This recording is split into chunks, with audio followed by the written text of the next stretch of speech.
Viva, bem-vindo ao podcast do Banco de Portugal. O meu nome é Maria João Gago e o tema deste episódio é a circulação de notas de euro em Portugal. A propósito da divulgação do relatório de emissão monetária, vou conversar com a administradora Helena Adegas e com Pedro Marques, diretor de emissão e tesouraria, para perceber como evoluiu a circulação de notas no ano passado e também para conhecer melhor a atuação do banco nesta área. Helena e Pedro, muito obrigada por terem aceitado o nosso convite para esta conversa. Helena, como evoluiu a circulação de notas no ano passado na área do euro e em Portugal?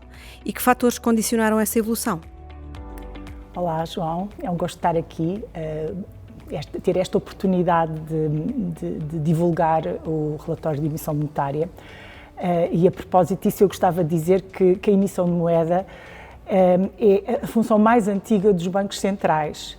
E, de facto, nós estamos tão habituados a ela que às vezes nem damos pela sua existência, por esta função, e por isso todas as oportunidades para a divulgar são boas. Entrando na sua questão, quais foram os fatores que influenciaram a evolução da circulação de notas no ano passado, quer na área do euro, quer em Portugal.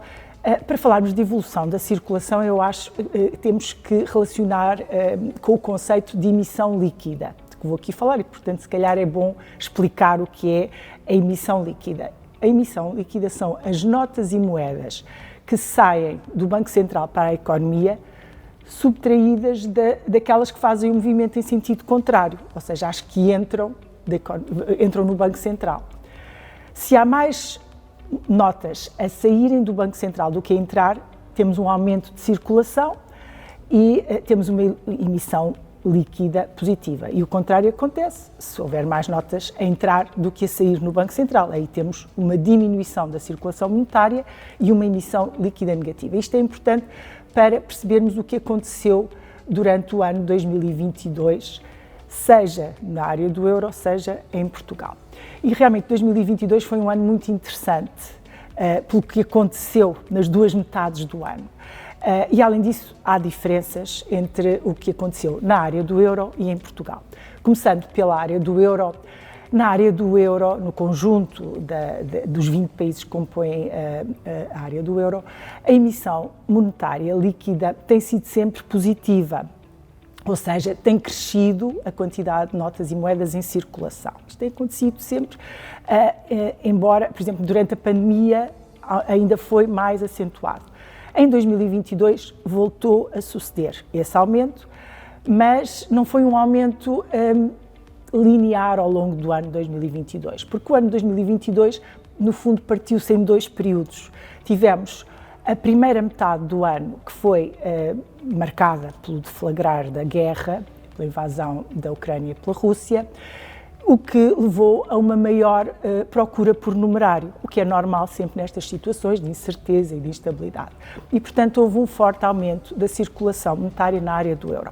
Na segunda metade do ano aconteceu o contrário, ou seja, este movimento foi de certa forma revertido, por uma razão muito simples, que foi a alteração na postura da política monetária em todo o mundo, mas aqui neste caso, na área do euro, em particular a política monetária do BCE, com as subidas das taxas de juro muito acentuadas e rápidas, das taxas de juro oficiais, que depois se propagaram também às taxas de juro dos depósitos, embora de uma forma com mais lag, mais lenta e não tão acentuada, mas que essa subida da taxa de juros da remuneração dos depósitos foi o suficiente para que o numerário se tornasse menos atrativo. E, portanto, houve aqui na segunda metade do ano 2022 um reverter um pouco da tendência que se tinha observado na primeira metade do ano.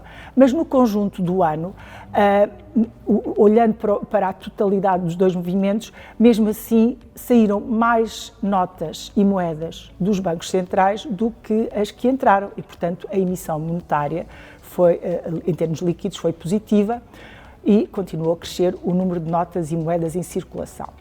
Em Portugal, temos uma situação diferente.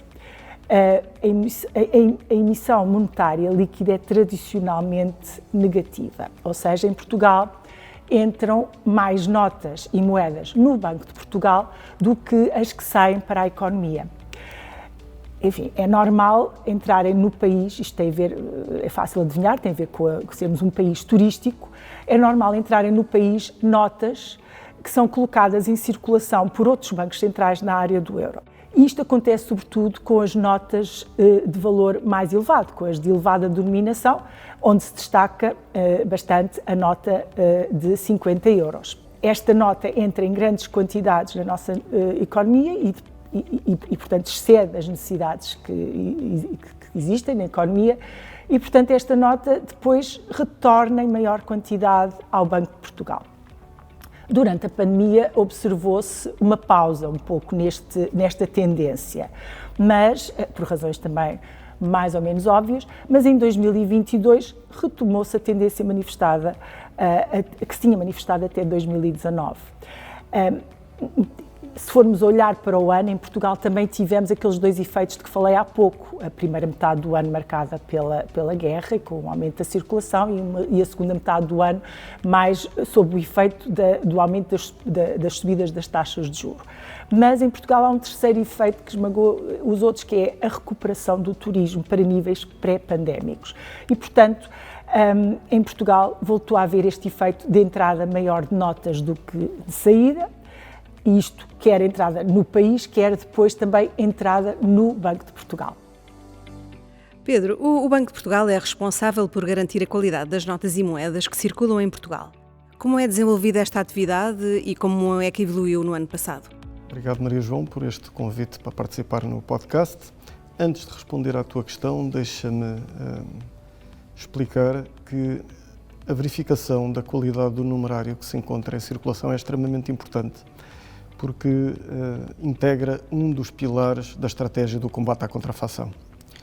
Está provado e é fácil de entender, quanto melhor for o estado do numerário que se encontra em circulação, mais fácil é para qualquer cidadão detectar uma contrafação e assim evitar ser burlado.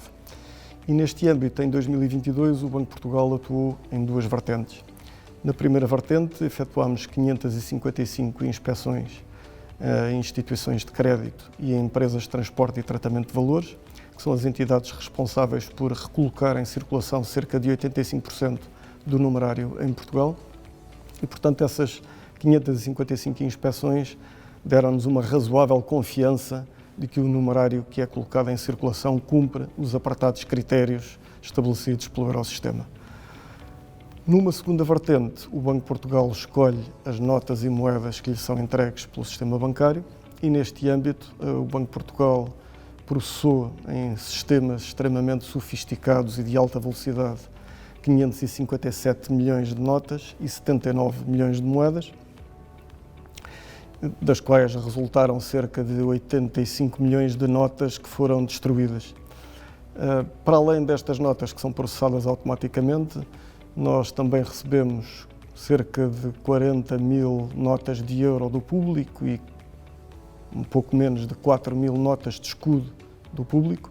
Notas de escudo, obviamente, da última série de escudo, a única que não se encontrava prescrita no momento, a dos descobrimentos. E estas notas foram entregues em elevado estado de deterioração, muitas delas em pequenos fragmentos, e do resultado da análise destas notas ou fragmentos, conseguimos devolver um valor equivalente a 1,6 milhões de euros ao público. É uma tarefa extremamente gratificante porque a maior parte das pessoas nem esperava conseguir receber algum dinheiro por estas notas. Adicionalmente, também analisámos manualmente mais de 200 mil notas de euro deterioradas por efeito de dispositivos anti-roubo, chamadas notas tintadas. Todas estas notas são destruídas e, no final, são incineradas para a produção de energia elétrica. O número de contrafações de notas de euro retiradas de circulação em Portugal está em níveis historicamente baixos. Porquê? A tendência de diminuição vai continuar? O combate à contrafação é uma preocupação que é comum a todos os bancos centrais e é particularmente levado a sério por todos os bancos do Eurosistema. Foi devido a algum receio que os números da contrafação pudessem aumentar, que há poucos anos foi lançada a segunda série do euro, a série Europa, que tem cerca de 20 elementos de segurança incorporados nas notas e tornam o euro uma das divisas mais seguras do mundo. Portanto, felizmente, os números da contrafação da segunda série do euro nunca foram muito elevados e a maior parte das contrafações que são retiradas da circulação apresentam má qualidade e, portanto, são fáceis de identificar utilizando a técnica tocar, observar, inclinar. Isto não quer dizer que os cidadãos devam relaxar e devam deixar de verificar o numerário que recebem, não, antes pelo contrário, porque a única maneira de garantir que não são burlados é analisar de facto o numerário que recebem. O próprio Eurosistema não está a relaxar nesta luta interminável, diria eu, contra a contrafação, porque neste momento encontramos já a pensar em emitir uma terceira série do euro que possa vir a incorporar novos elementos de segurança, com um novo design que possa trazer mais segurança, mas essa série só entrará em circulação se os números da contrafação alguma vez o justificarem. Para já, o que sabemos é que o ano passado foram retiradas a nível global 13 notas contrafeitas por cada milhão de notas genuínas que circulam no mundo inteiro e, portanto, é um número que é dos mais baixos desde a entrada do euro. Portugal retirou um pouco mais de 10 mil notas contrafeitas, foram retiradas em Portugal, e isso representa cerca de 2,7% do total de notas que foram retiradas. Baixou 1% em relação às notas que tinham sido retiradas em 2021 e, portanto, eu diria que Portugal também está numa situação bastante confortável e eu gosto de pensar que é, em parte, pelo esforço que o Banco de Portugal faz a dar formação sobre o conhecimento da nota, não só aos profissionais que trabalham com o numerário, mas a outros grupos de cidadãos e, particularmente, também à eficácia das forças policiais portuguesas e, em especial, à Polícia Judiciária, com quem já temos uma cooperação muito estreita há muitos anos e, inclusivamente, temos um protocolo estabelecido com a Polícia Judiciária que visa precisamente o combate à contrafação. Relativamente à tua segunda pergunta sobre a previsão para contrafações em 2023, pois, como dizia um jogador de futebol, prognósticos só no fim do jogo, é muito difícil ou impossível mesmo prever como vai evoluir a contrafação. No entanto, eu arrisco a fazer uma previsão de um aumento moderado. Acho que nos próximos anos vamos registrar aumentos moderados e que não vão atingir níveis de grande preocupação. Nós constatamos durante o confinamento, por causa do Covid, que o número de contrafações reduziu-se drasticamente. Nós dizíamos a brincar que, felizmente, os contrafatores também tinham ficado confinados em casa e não podiam exercer a sua atividade principal.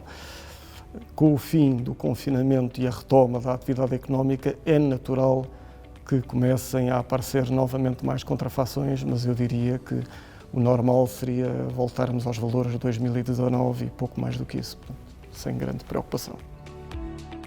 Helena, o Banco de Portugal presta serviços relacionados com o numerário à comunidade e fiscaliza os profissionais que operam nesta área. Qual o balanço desta atuação no ano passado? Bom, de facto, o Banco de Portugal presta diversos serviços à comunidade relacionados com o numerário. E eu começaria por falar da rede de tesourarias que existe um pouco por todo o país, nas quais o Banco de Portugal troca notas e moedas correntes, vende moedas comemorativas e de coleção, troca notas danificadas, mutiladas ou neutralizadas por dispositivos anti-roubo. E em 2022, na rede de tesourarias, o Banco de Portugal efetuou cerca de 163 mil atendimentos. Foi feito no final do ano um inquérito aos utentes que deu resultados muito positivos. Em cada 100 utilizadores, 96 estavam muito satisfeitos com o serviço presencial prestado pelo Banco de Portugal, o que nos fez ficar muito satisfeitos com este resultado. Outro serviço que o Banco de Portugal presta ao público, à comunidade, relacionado com o numerário, relaciona-se com aquilo que o Pedro acabou de falar há pouco. E tem a ver com um programa de formação e de informação sobre notas e moedas de euro, que visa conferir uma maior proteção contra as contrafações. É um programa gratuito, adaptado a vários públicos e customizável. Há programas para profissionais que operam com o numerário em instituições de crédito e em empresas de transporte de valores. Há programas para forças de segurança e há programas para comerciantes, para escolas e para o restante público. Este programa é gratuito e permite divulgar as características e os elementos de segurança das notas e moedas de euro, ensina boas práticas que devem ser adotadas quando utilizamos o numerário e esclarece qual é a melhor forma de verificarmos se as notas e moedas são genuínas. Em 2022, o Banco de Portugal tinha 54 colaboradores que estavam habilitados para dar este tipo de formação, um pouco por todo o país, em Lisboa, no Porto, nas agências do continente e nas delegações regionais da Madeira e dos Açores. Como o banco está muito focado para a literacia financeira, em 2022 foram realizadas cerca de 400 ações de formação, com mais de 9.200 formandos, sobretudo escolas. Depois há uma outra atividade que eu também não queria deixar de referir, que é a atividade de monitorização ou de inspeção, que tem a ver com o facto de haver a verificação da qualidade e autenticidade do numerário em Portugal ser feita de forma muito descentralizada. Isto quer dizer que esta verificação da qualidade das notas é muito feita por instituições de crédito e empresas de transporte de valores. Só para termos uma ideia, em 2022, estas entidades processaram 6 vezes mais notas e 74 vezes mais moedas do que o Banco de Portugal. Portanto, isto está muito descentralizado, o que o Banco de Portugal vê de forma muito positiva. Mas o outro lado da moeda é que é crucial que o banco monitorize a atividade destas entidades. E assim, em 2022, o banco tinha 77 inspectores credenciados em 11 unidades de inspeção em vários pontos do país e foram realizadas um total de 555 ações de inspeção. E eu gostaria de acabar aqui esta conversa voltando ao ponto de partida, como comecei, lembrando que a emissão de moeda é a função mais antiga dos bancos centrais e que é muito importante dar a conhecer essa função e por isso agradecemos este convite para estar aqui hoje. Helena e Pedro, muito obrigada por terem participado nesta conversa sobre uma das principais funções do Banco de Portugal e também da Generalidade dos Bancos Centrais. Obrigado, Maria João. Obrigada. Para consultar o relatório de emissão monetária, visite o site bportugal.pt e siga-nos no Twitter, LinkedIn e Instagram.